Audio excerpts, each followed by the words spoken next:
Okay, I'm going to do a little kind of mini review, I guess, of the MIDI player version 1.3. Let me go ahead and get that up and going here.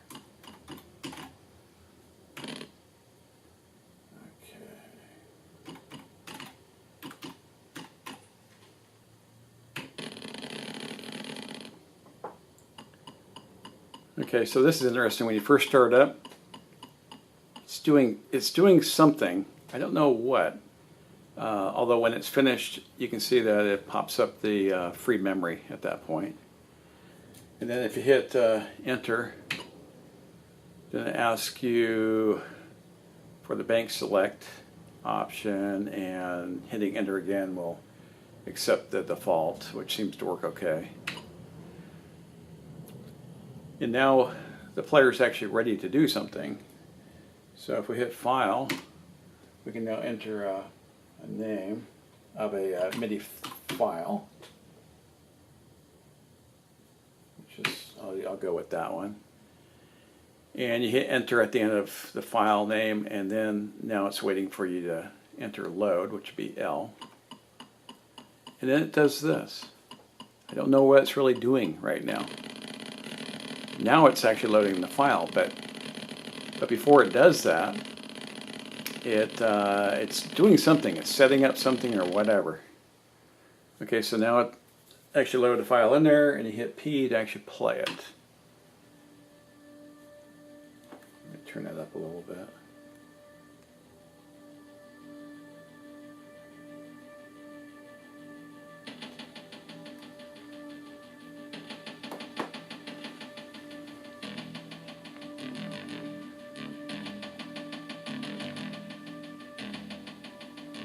Now the actual MIDI engine, as I call it, works really well. So once you have the file loaded, it plays great, and I've never really seen any problems with it.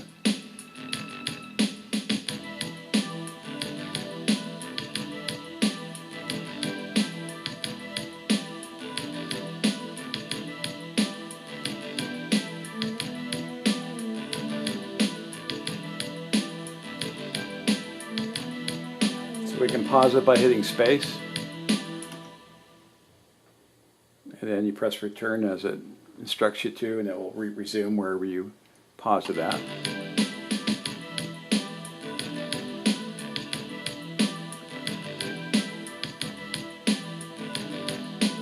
If you press S for stop, stops the file, and unlike pause, if I hit play, it will resume at the very beginning again.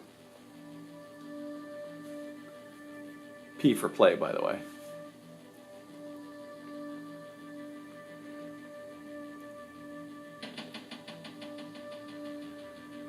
So if I want to load a new file in, first I hit stop, hit F, and enter a new name.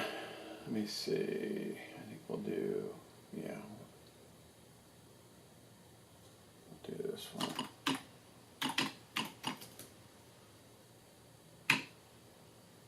Enter at the end, or return if you're on the Atari.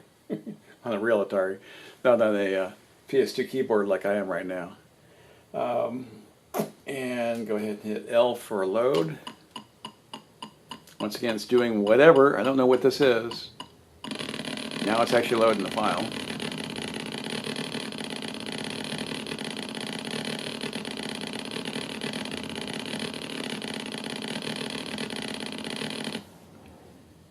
So as you can probably tell, I'm actually loading this from SIO to PC with the high speed option enabled in the UWinmeg BIOS, and comes in pretty quick, although not as fast as if I was actually loading this in from the CF card.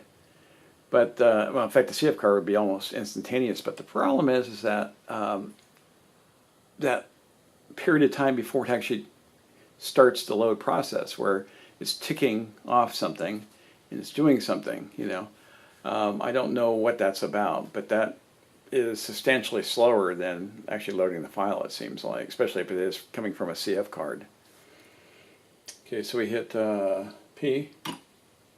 You can start playing that file.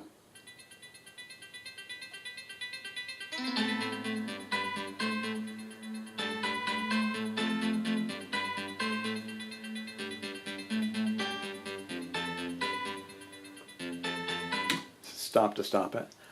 S to stop it, I mean. And if I want to go ahead and load in another file, just hit F again. And I'm going to load in one with a shorter file name. And this is one of the problems I don't like about this interface here too. Okay, so I go ahead and I load in this file called eyes. But the problem is I need to clear the rest of the name out of the file input box. Because otherwise, if I hit enter right now, it's not going to find that. Because it's going to see that whole word as being the file name. So when we hit load, it's going to show up an error probably. Yeah, because it couldn't find that file. So yeah, we're back at entering here again. So now I got go ahead and enter that again.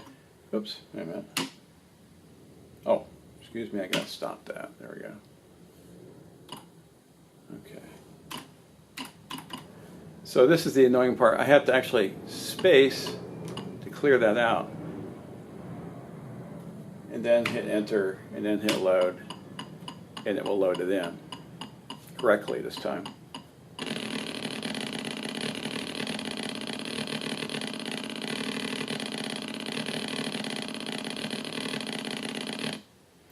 So my personal preference would actually be to have it like when I hit F, and when I start to enter whatever it is, okay, that it would blank out the previous name before I start entering, so I don't have to go in there and screw around with anything as far as getting rid of any of the old characters if the new name is shorter than the old one was, the previous file that I loaded in.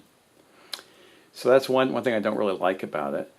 Another thing that would be nice too is if once I load the file name, once I enter the file name and I hit enter, that would automatically just go ahead and load the file and play it. I don't see why I have to go hit enter, then hit L, then hit P just to play a file. Just doesn't make sense to me. So yeah, the user interface needs some work on this guy, definitely. But like I said, the actual engine that's playing the MIDI file does a good job, and it tries to do a pretty good job of actually listing out details about the file itself, these are things that are embedded into the MIDI file, and I can even do. Let me see if I can demonstrate that. I can even do a situation where let's see where are we at here. Okay.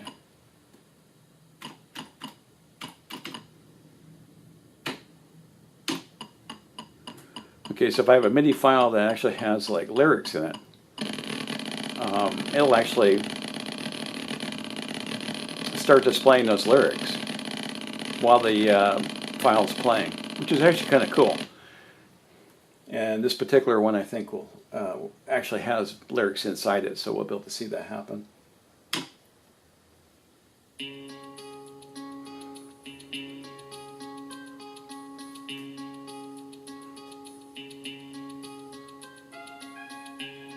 Okay, so there it goes. Now the formatting of it is a little bit strange. It might be nice if it would actually clear out the previous information that was on the screen there before it starts doing this. And it would also be kind of cool if it would do it like actually start doing it like in a line, a sentence, instead of like one word per line on the screen. In fact, I don't know why I did that, where it says these city walls, and it broke up city into two different lines there.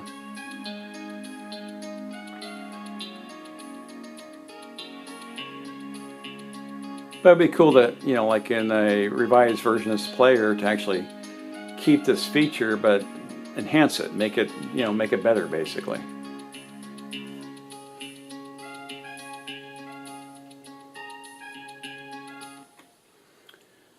So that's it for my little mini review. Like I said, it works good at playing MIDI files. It just needs a lot of work on the user interface. Although I think this was, I forget what the date was now, but this was written quite a while ago. So, like I think it was back in '98, I believe. Let me go bring this back up real quick here and just see if that's the case.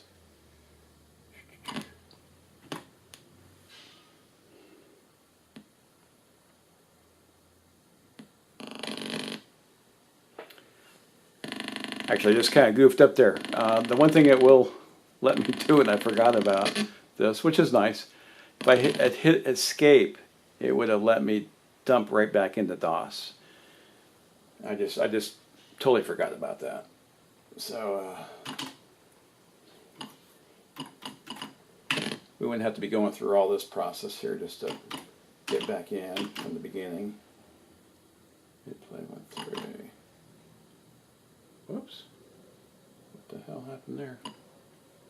That was kind of weird.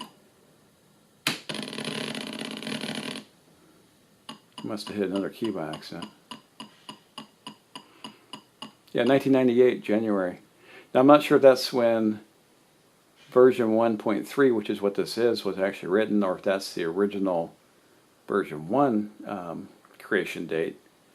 But still, it kind of shows the the basic age of this program, which it's like 18, 19 years old. So definitely time for an upgrade or a facelift or whatever. Anyway, that's it for my review.